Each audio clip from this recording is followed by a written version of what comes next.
I recently traveled to Poland with a group of students from our yeshiva.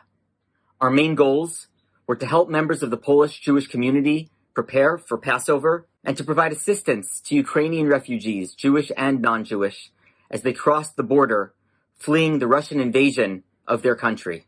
During the 48 hours or so that we were in Poland, we found ourselves davening in numerous places, including 4 different synagogues. All of those shuls had been defiled, but were kept standing during World War II by the Nazis. They used those shuls for munition storage, as stables, or for other unholy purposes.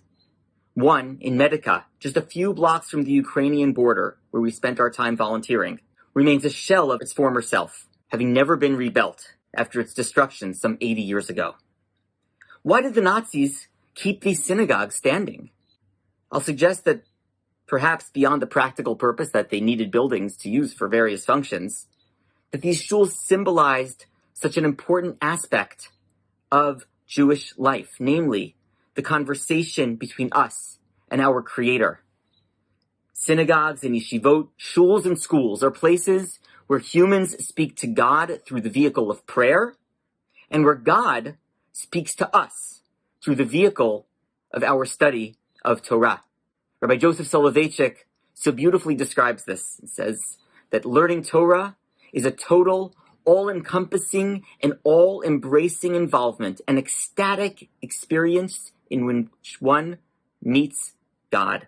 Let us turn to our parsha and appreciate Bilam's bracha, his blessing of praise for the Jewish people. That was not his original intention, of course. Ma tovu ohalecha Yaakov, mishkenotecha Yisrael. How goodly are your tents, Jacob, your dwelling places, Israel.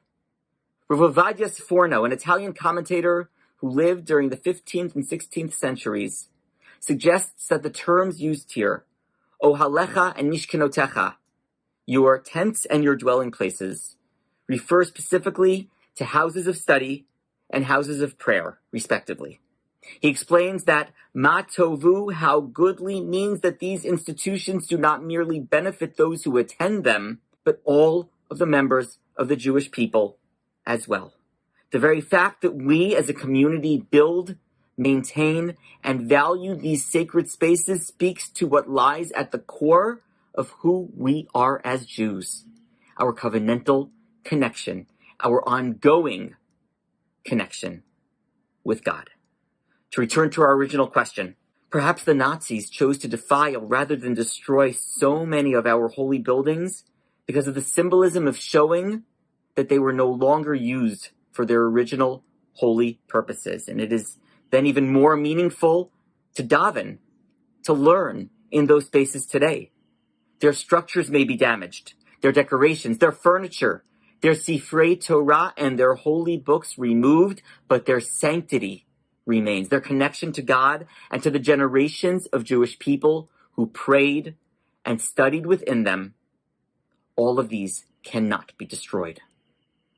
Let us be inspired by the knowledge that even though there are those who will try to curse us, try to destroy us in our way of life, that every time we daven, every time we learn, whether at shul, at home, or anywhere else we may find ourselves, that we are continuing to connect to an unbroken chain of connection to our people, and to connection to our God at all times and in all places.